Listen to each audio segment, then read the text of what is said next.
shoppers dumagsa sa isang grocery sa Denbighshire, Wales dahil sa sale. Ang grocery hindi pala talaga nag-i-exist.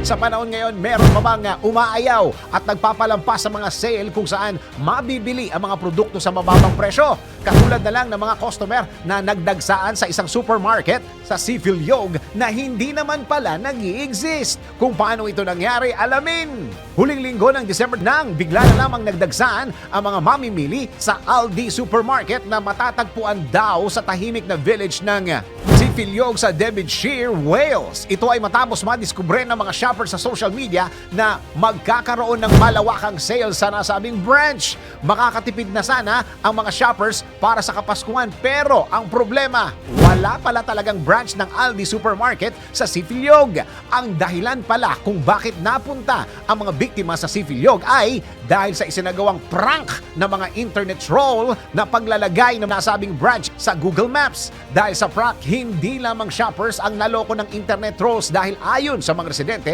meron daw dumating na delivery men na naghatid ng mga grocery sakay ng maraming vans. At meron pa daw lalaki na nagsabing unang araw niya sa Aldi Supermarket para magtrabaho bilang tagapaglagay ng mga tinapay sa shelves. Hindi ito kinatuwa ng mga residente dahil nakasira raw ito ng araw ng mga nagpuntang shoppers na naghahanda pala para sa Kapaskuhan.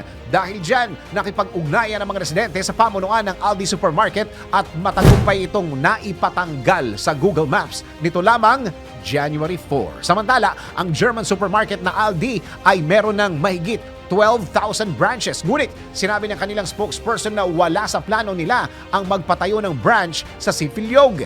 Ikaw, anong gagawin mo kung ikaw ang nabiktima ng scam na ito? DWIZ Research Report. Report.